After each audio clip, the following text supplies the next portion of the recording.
പിന്നെ ഇത്ര ദിവസം ഓടിയായിരുന്നു നീ? ഞാനേ സ്റ്റേഷനിലായിരുന്നു. ഏത് റെയിൽവേ സ്റ്റേഷനിൽ? റെയിൽവേ സ്റ്റേഷനിലായിരുന്നു. പിന്നെ പോലീസ് സ്റ്റേഷനിൽ. പോലീസ് സ്റ്റേഷനിൽ ജോലി കിട്ടും നിനക്ക്? അല്ലടാ, ചെറിയൊരു പോലീസ് കേസായിട്ട് അകത്തായിരുന്നു. എന്ത് കേസ്? നഗ്നതാ പ്രദർശനം. വൃത്തികെട്ടവനാണ് നീ. മനഃപൂർവ്വമല്ല സുഹൃത്തെ, നീ മനസ്സിലാക്കി. എന്റെ നിരപരാധിത്വം നീ മനസ്സിലാക്കി. എടാ, നമ്മുടെ ടൗണില് ഒരു ജെൻസ് വെയർ ഓടിക്കുന്നുണ്ട്. അവിടെ ഒരു ജീൻസ് എടുക്കാൻ പോയതാണ്. അപ്പൊ ഇതൊന്നും ഇട്ടു നോക്കണമല്ല, ട്രയൽ റൂമാണെന്ന് കരുതി കേറിയത് ലിഫ്റ്റിലായി പോയി. ഞാൻ ജീൻസ് ഊരി തോളത്തിട്ട് നിൽക്കുമ്പോ ലിഫ്റ്റിന്റെ ഡോർ ഓപ്പൺ ആയി. പിറന്ന പടി ഞാൻ നിൽക്കുകയാണ്. പുറത്ത് 150 പെണ്ണുങ്ങൾ.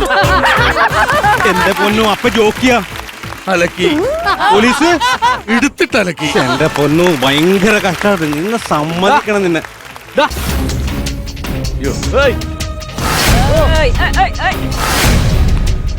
സോറി, വല്ല ഉത്തരവാദിത്തമുണ്ടോ നിനക്ക്? സോറി, ക്ഷമിക്കണം. ഉണ്ടോന്ന്?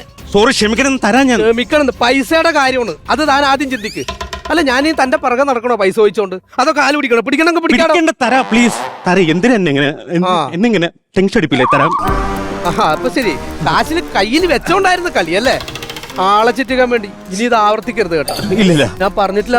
അബദ്ധം പറ്റിപ്പോയതാണ് ചേട്ടാ. ഒന്ന് ക്ഷമിക്കൊന്ന്. ഓ, ഭയങ്കര കഷ്ടമുണ്ട് കേട്ടോ. എടാ, കാശ് കടം മേടിച്ചാൽ തിരിച്ചു കൊടുക്കാനായിട്ട് ഒരു മാന്യത വേണം. അതാണ് അതിന്റെ മാന്യത എന്ന് പറഞ്ഞു കഴിഞ്ഞാല്.